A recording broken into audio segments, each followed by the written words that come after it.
Bonjour chers étudiants, maintenant que nous avons fini le projet, nous allons procéder à un cours d'explication sur les applications de la chaux. Je vous avais demandé au dernier cours de faire des recherches sur ces applications et maintenant je vais vous interroger un peu dessus. Alors David, est-ce que tu peux nous expliquer un peu les explications de la chaux dans le domaine de l'écologie, s'il te plaît? Donc, dans le domaine de l'écologie, la chaux a deux utilisations importantes en fait.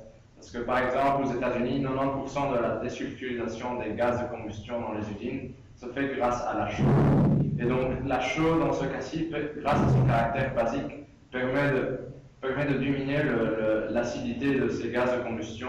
Et donc, ces gaz de combustion ont moins d'impact sur l'environnement dans lequel ils arrivent et donc polluent beaucoup moins. Et donc, c'est très, très utile comme application de la chaux. Une deuxième application concerne la chaux éteinte qui est obtenue grâce à la chaux vive et à l'eau. Et donc, cette chaux éteinte peut réaliser la réaction qu'on appelle de carbonatation. Cette réaction consiste au fait que la chaux éteinte va capter du CO2 pour se transformer en du CaCO3 et dégager de l'eau. Et donc, cela permet de purifier l'air qui nous entoure. Et donc, c'est une application très, très utile aussi de la chaux éteinte et donc de la chaux en général. Donc, c'est là les deux grosses applications qui sont utilisées aujourd'hui dans l'écologie. Merci beaucoup. Alors maintenant, dans le domaine de la construction, et vu que c'est sûrement qu'il y a des applications, alors je vais te demander d'expliquer un avantage des applications de la chaux. Tout d'abord, j'ai fait une petite recherche historique sur la chaux et j'ai remarqué que déjà il y a des millénaires, les Égyptiens utilisaient la chaux, notamment pour construire les pyramides. J'ai également trouvé que les Romains avaient utilisé la chaux pour construire leurs thermes, et les Mayas et les Incas pour construire des temples. Après, j'ai regardé si la chaux était encore beaucoup utilisée aujourd'hui et j'ai remarqué qu'on utilisait encore beaucoup de chaux aujourd'hui qui représentait un avantage assez intéressant comparé à d'autres types de ciment. En effet, la chaux peut réagir avec l'eau et donc l'humidité présente dans les murs pour donner de la chaux éteinte. Donc c'est la réaction d'extinction. Et cette réaction d'extinction est très, très utile, notamment dans le domaine de la restauration, car elle permet d'éviter la condensation dans les murs et donc l'effritement des murs. Donc voilà, c'est un des gros avantages de la chaux dans la construction. D'accord, merci beaucoup. Robin, est-ce que tu connais un autre avantage de la chaux dans la construction? Et un deuxième avantage de la chose, c'est sa capacité à solidifier la construction des bâtiments. En effet, elle réagit avec le CO2 qui se trouve dans l'air et ça va se transformer en calcaire. Le calcaire qui a une masse volumique beaucoup plus importante que la chaux.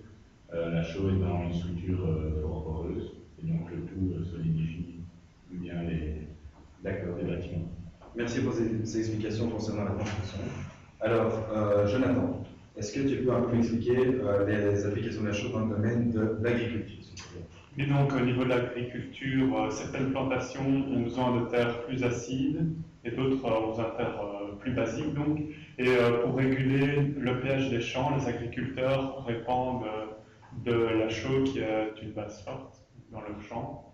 De plus, le chaulage permet la destruction de micro-organismes pathogènes. Ces micro-organismes étant acides de nature, eh bien, la chaux qui est basique les détruit. Merci beaucoup Jonathan et merci à vous tous d'avoir répondu à mes questions. Alors pour terminer mon cours, je vais vous expliquer encore deux domaines d'application de la chaux.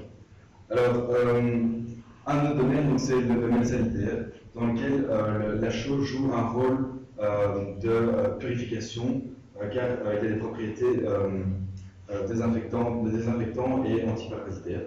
Je ne sais pas si vous vous souvenez, en 2004, lors du tsunami, de la chaux a été répandue sur les corps des personnes décédées pour éviter la putréfaction de ces derniers et donc les épidémies. La chaux est aussi utilisée pour la purification des étangs dans le domaine de la pisciculture. Alors pour terminer, la chaux est aussi beaucoup utilisée dans le domaine de la métallurgie. Pourquoi cela? Parce que la chaux favorise la précipitation des scories des métaux qui contiennent notamment les impuretés comme le soufre, le phosphore ou la silice. Donc voilà, merci beaucoup d'avoir participé à ce cours. J'espère que vous avez appris beaucoup de choses et je vous dis à bientôt.